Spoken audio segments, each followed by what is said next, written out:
Surtout quand vous leur avez confié et responsabilisé. Quand vous leur avez confié les 2 sages religieux qui sont à vos côtés. Les sages du Fouta, ils feront tout et le meilleur d'eux-mêmes pour qu'il y ait la paix et l'entente dans notre pays. Ils vont encore insister, vous demander davantage. Dieu vous a confié aujourd'hui la Guinée. Il n'y a pas quelqu'un qui peut réconcilier le Fouta que quand vous vous levez et pour le Fouta, pour la Guinée, vous dites qu'on doit aller comme ça, on doit faire comme ça. Que vous dites entre tous les Guinéens, on doit faire comme ça, que personne n'accuse les autres. Et puisque tous les Guinéens sont convaincus que vous êtes là pour le changement, mais ils attendent de le voir, ils sont sûrs et que les Guinéens accepteront cela. Et c'est ça qui est utile pour tout le monde. Pour les leaders politiques, il les appelle à dialoguer et à parler avec le professeur Alpha Condé. Parce qu'au moment où vous cherchiez tous le pouvoir, vous avez tous dit que vous cherchez le pouvoir pour la Guinée. Et si vous cherchez tous le pouvoir pour travailler pour la Guinée, et que si quelqu'un est devenu président de la République,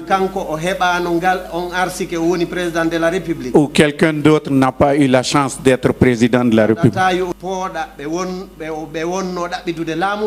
vous tendez la main et vous tendez la main, vous faites venir vos concurrents avec lesquels vous avez cherché le pouvoir.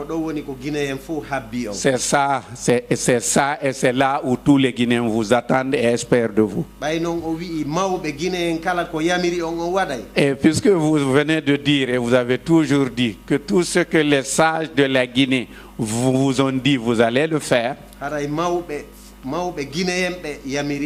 Et les sages de la Guinée, et puisque c'est juste ce qu'ils vous disent, ils vous demandent de faire cela.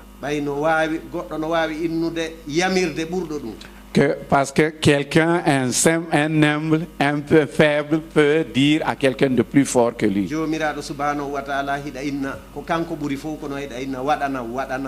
Le prophète qui est supérieur à Dieu, qui est supérieur à tout le monde, on peut donc lui dire fais-moi, fais-moi. Et ça fait partie donc avec insistance que les sages du Fouta l'ont mandaté pour le porter à votre bienveillante attention.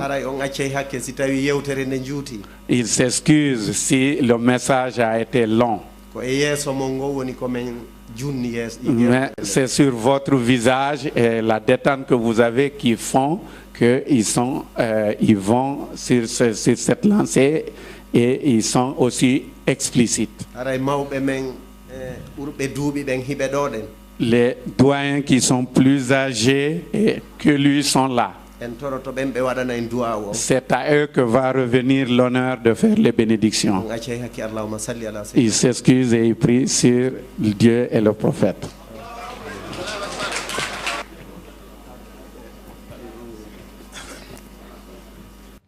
Le Fouta Djallon, dans son entièreté, vient donc de soumettre à l'attention du chef de l'État sa part de contribution à la matérialisation du processus de réconciliation nationale en cours. La démarche, bien entamée, réjouit aujourd'hui le président de la République qui n'a cessé de prôner l'entente, la concorde et la complémentarité de tous les Guinéens dans le cadre d'une réconciliation paisible et bénéfique pour tous.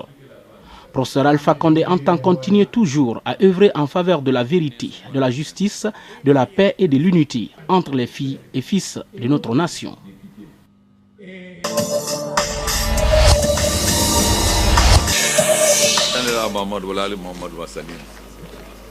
La prière sur le prophète. Kotoli, Kosadi, on sait que jam, ko ala on sait que jam.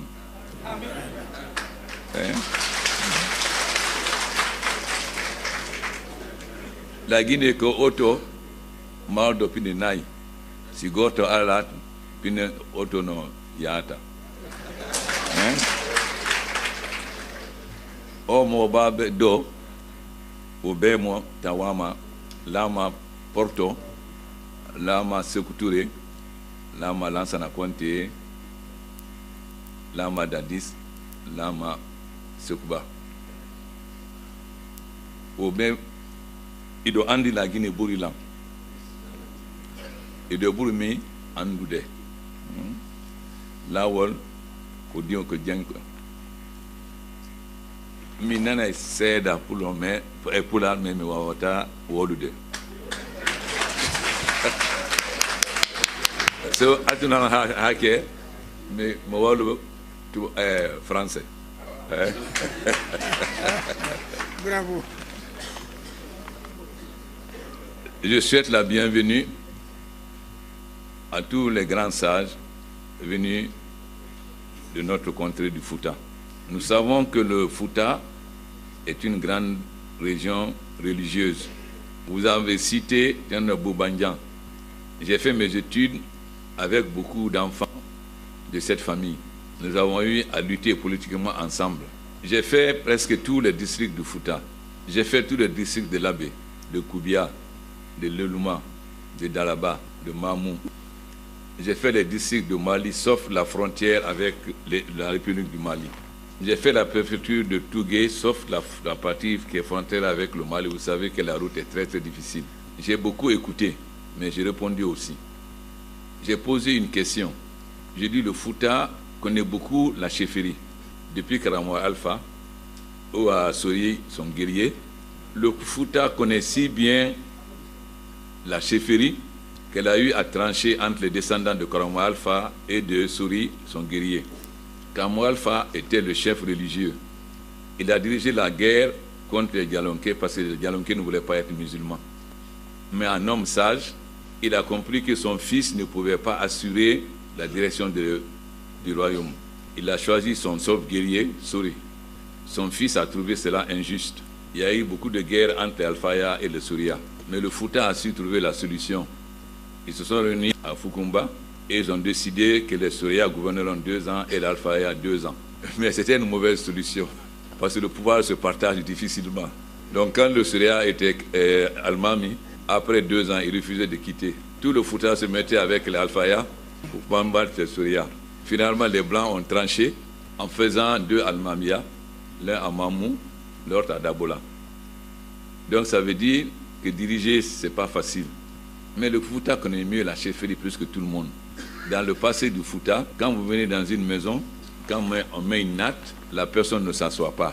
Il tire la natte pour voir qu'est-ce qu'il y a en dessous. Parce que très souvent, c'est comme ça que les chefs s'entretuaient. Ils mettaient des saguets au fond, ils mettaient la natte.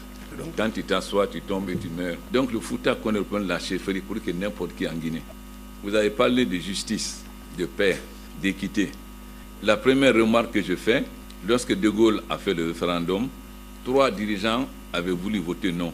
Sékou Touré, que Dieu ait son âme en Guinée, Djibo Bakary, que Dieu ait son âme au Niger, Senghor et Lamine Gueye, que Dieu ait l'âme au Sénégal. Mais la Guinée seule a pu voter non, grâce à Sékou et à Barry Diawandou. Pourquoi? Les Blancs ont proposé beaucoup d'argent à Barry Diawandou pour faire voter le Fouta non.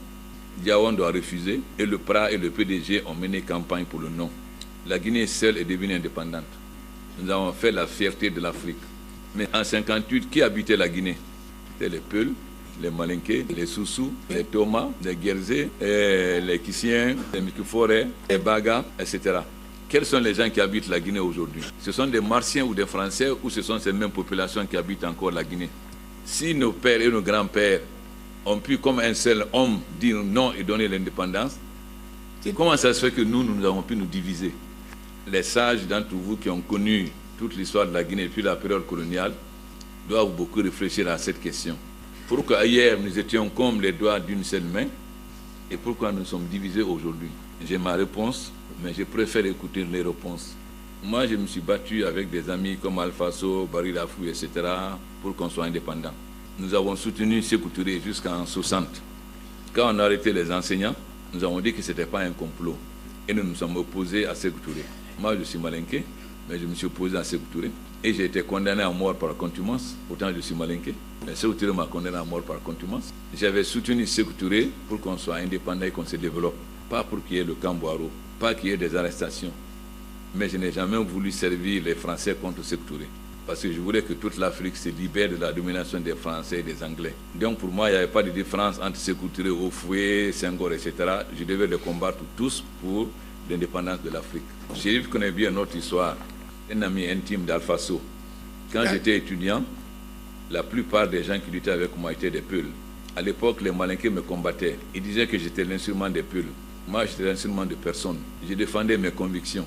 Et la plupart de mes compagnons étaient les descendants de Tchernobyl Banyan. Poser la question à Balé Moutaga, à Asmiou, à Babraman Para, etc., à Daï. Tous ces gens étaient des descendants de Alaï Boubanya. C'était les gens de Daoussare. Mais c'est avec que je me suis battu contre tous ceux qui étaient malinqués. Mais je leur ai dit, si vous pensez que vous m'utilisez, vous vous trompez. Je vous dis tout ça parce qu'en Guinée, on aime le mensonge. On aime déformer la vérité. Le président Biro m'a dit un jour au Parlement, avant ça, quand il était président, quand je levais la main pour parler, il faisait comme s'il ne me voyait pas. Il ne me donnait pas la parole. Mais un jour, il m'a appelé dans son bureau. Il a maman, vous pouvez lui demander. Il dit, Alpha, sois patient. En Guinée, on t'a mis un masque. Mais un jour, le masque va tomber et le peuple de Guinée verra ton vrai visage. Mais il faut être patient. Donc, pendant tout ce temps, nous avons lutté contre Sékou Touré. Un jour, Daï est venu me voir. Il dit, maintenant, tout va bien marcher. J'ai dit, pourquoi? Il dit, nous avons exclu du parti Alpha Ibrahima Sow. Je n'ai rien dit. Moi, j'étais à la FEANF. C'est Abraham Ba qui parlait à mon nom. Je suis venu le voir. J'ai dit, tu ne parles plus à mon nom. J'ai été voir Alpha Ibrahima Sow. J'ai dit, tu es impossible. Tu parles mal aux gens. Tu reçois mal les gens. Mais tu es le meilleur de nous tous. Si on t'exclut, alors moi, j'irai avec toi. Et j'ai cassé le parti. Et j'ai été avec Alpha Sow. Parce que je sais que c'était lui le plus intelligent. Courageux. Quand les Sédadji ont créé le front, je me suis opposé à eux. J'ai dit, je n'ai pas combattu Sékou Touré pour être derrière Houphouët.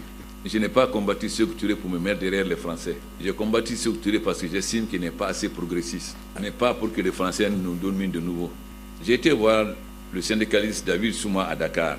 J'ai dit, est-ce que tu sais que ça ne vous aidera jamais à renverser Sékou Touré? J'ai dit, Houphouët vous utilise pour que Sékou Touré insulte tous les jours les Blancs. Pour que les Blancs, au lieu de venir investir en Guinée, aillent investir en Côte d'Ivoire. Il dit, je le sais. J'ai dit, alors pourquoi vous acceptez? Il dit, mais c'est le seul qui nous donne de l'argent. J'ai dit, donc vous ne luttez pas pour la Guinée, vous luttez pour l'argent. Quand les militaires ont pris le pouvoir, nous avons analysé leur discours. Il y a encore ici des témoins parmi mes amis. Vous pouvez poser la question à Badiko ou à l'aristocrate ouvrier Amadou. J'ai dit, les militaires qui viennent de prendre le pouvoir, ils vont tuer comme Sékou Touré. Ils vont violer les droits comme Sékou Touré. Mais Sékou Touré n'a pas développé la Guinée, mais il a laissé la Guinée intacte. Sékou Touré a été nationaliste. C'est les Guinéens qui dirigeaient dans les bureaux. Ces militaires-là, ils vont faire revenir les faux blancs qui vont venir prendre notre économie. Ça, c'était le constat. Mais tous les Guinéens étaient dans la rue. Vive le CMRN, vive le changement. Donc si nous, on avait voulu attaquer les militaires en ce moment-là, le peuple n'allait pas comprendre. Nous avons donc décidé de choisir une voie qui était l'opposition constructive. Nous avons commencé à sortir des brochures avec le mouvement MND, Mouvement National Démocratique. Nous avons sorti une première brochure, quel avenir pour la Guinée. Nous avons dit, pour que la Guinée se développe, voilà le chemin que nous allons prendre. Si nous prenons ce chemin, la Guinée va de l'avant. Mais si nous prenons cet autre chemin, la Guinée va s'enfoncer. On savait bien que c'est ce chemin que les militaires vont prendre. Mais il fallait que le peuple lui-même s'en rende compte un jour. Rappelez-vous, le président Conté a dit, nous les militaires qui sont venus au pouvoir, nous sommes pauvres. Si vous voyez un d'entre nous demain avec une voiture ou avec une maison, c'est qu'il a volé. Dans cette brochure, nous avons dit beaucoup de sociétés vont venir. Ils vont développer le trafic. Il y a un débat à la télévision. Mon grand frère Fasciné Touré a commencé d'abord par dire que j'ai raison. Mon grand frère Bamama dit d'autres. Oh, on dit Alpha, c'est un communiste, il ne fait pas de propositions. Donc nous avons sorti notre brochure, proposition pour la Guinée. Nous avons dit voilà ce qu'il faut faire dans l'éducation, dans la santé, l'agriculture, etc. Toutes ces brochures sont encore là. Chacun peut les consulter, les lire. Aussitôt, les gens de Conté ont pris cette brochure et ils ont fait leur fameux discours de mois de décembre, je ne sais plus quel jour. Il y a des gens qui ont commencé à m'attaquer en disant que je suis devenu le Karmoko de Conté. Et jusque-là, je n'étais pas encore venu en Guinée. Je venais en Guinée en fin décembre 1984. En janvier, j'ai créé le journal, le premier journal indépendant, pour commencer à expliquer ma ligne. Le gouvernement a arrêté mes militants et ceux qui vendaient le journal. J'ai été voir Monseigneur Sarah. Il m'a dit, Alpha, il faut sortir le journal. Moi-même, je vais écrire dedans. Si on t'arrête, on va m'arrêter aussi. Donc j'ai été voir le ministre de la Communication, le colonel Mohamed Traoré, qui était mon promotionnaire au séminaire. Je lui ai dit que tu veuilles ou pas, je vais sortir le journal. Il y a eu les événements de juillet 85. On a massacré beaucoup de Malinqués, attaqué leurs boutiques. Nous avons sorti une brochure qui s'appelait « Que l'espoir ne meurt ». Nous avons dit quand on est président, même si on a 10 ans, on est le père de toute la nation. Donc le président Conté, en disant « Ouattara » a eu tort. Mais ce n'est pas encore trop tard. On peut encore recoudre le tissu social de la Guinée. C'est pourquoi nous avons dit pour que l'espoir ne meure. C'est-à-dire, malgré cela, il y avait encore l'espoir que la Guinée se réconcilie. Après cela, nous avons sorti notre brochure qui voulait dire 3 ans après. Parce que quand on leur dit aller à gauche, non pas aller à droite, si nous vont à droite, le peuple va dire c'est des militaires, ceux qui ne connaissent pas. Mais si on dit encore aller à droite, ne pas aller à gauche, si on va à gauche, le peuple va dire mais ils sont têtus. Si nous disons 3, 4, 5 fois aller à gauche, ils vont à droite, le peuple va comprendre qu'ils ne veulent pas réellement aller à droite. Donc on arrive à un moment donné où nous avons estimé que le peuple avait compris. Nous avons sorti notre brochure qui s'appelait « Où allons-nous » Nous avons dit « Nous, on va à gauche, le gouvernement va à droite. » Donc, il n'y a pas de dialogue possible entre nous. Il faut donc commencer à le combattre. Et nous avons créé notre mouvement qui s'appelait « Unité, Justice, Patrie ». Et nous avons publié une première brochure qui disait que le poisson pourrit par la tête. Et nous avons dit que c'est le CMRN qui est pourri. Donc il faut couper la tête du poisson. Et nous avons commencé la lutte clandestine avec l'RPG. Voilà la réalité. Mais les grands cadres ne se sont pas battus avec moi. Si on le savait compter, qui s'est battu avec moi? Ce sont les miskines, les femmes, les jeunes, etc. On dit que tous les Malinqués sont derrière Alpha. Mais je suis le moins Malinqué des leaders. Je parle mal Malinqué. Je suis né à Bouquet. Je suis parti en France à 15 ans. Culturellement, je suis plus sous que Malinqué. Mais pourquoi les Malinqués ont été derrière moi? Bon, maintenant qu'on se dise la vérité, qu'on cesse de tromper les gens. Après 85, les Malinqués ne pouvaient pas parler Malinqué à Conakry. Les sous disaient, ils étaient obligés d'apprendre sous. Ils étaient comme les Juifs. Donc, la première fois que j'ai parlé, ils ont été d'abord surpris. Comment un civil peut s'opposer aux militaires? C'était aussi que les civils étaient Malinqués. C'est par mon père, bien sûr. Bon. Et quand j'ai dit que je vais rentrer, l'ambassadeur est encore là, Martin. Quand il lui a dit de ne pas me donner de passeport, ils ont dit aux compagnies que la première compagnie qui va m'amener, on va brûler son avion à l'aéroport. J'ai pris mon ancien passeport de 63. Parce qu'après 85, ce que tous nous avait exclu, on n'avait plus de passeport. Nous étions pris des Guinéens, on était de la 5e colonne. Donc c'est avec un passeport périmé depuis longtemps que je suis venu en Guinée. Et les étudiants ont pris l'aéroport. Ils ont dit que si au bout d'une heure je ne sors pas, ils vont casser l'aéroport. Donc, les Malinqués se sont levés. Ils ont commencé à parler. Ils ont dit, Anda très boro le conon. Notre bouche était dans le sac. Il est dans les camps Nafoulin. Donc, ils ne m'ont pas suivi par racisme. Vous avez beaucoup de leaders politiques Malinqués. Premier ou père sont dans mon parti, pas dans celui de leur fils. Mon ami député de Ségrine du PUP est parti voir son père. Il dit, Mfa, Nelekini dilemme, Malo dilemme. C'est moi qui te donne le riz. C'est moi qui te donne l'argent. C'est moi qui te donne les moyens de cultiver. Il dit, mon fils, tout ça c'est vrai. Mais les Hansa et Alpha Condé. Moi, jusqu'à ma mort, c'est Alpha Condé. Donc, il faut un peu connaître l'histoire. Quand on ne connaît pas l'histoire, on se laisse manipuler par les politiciens. Quand un politicien a un programme,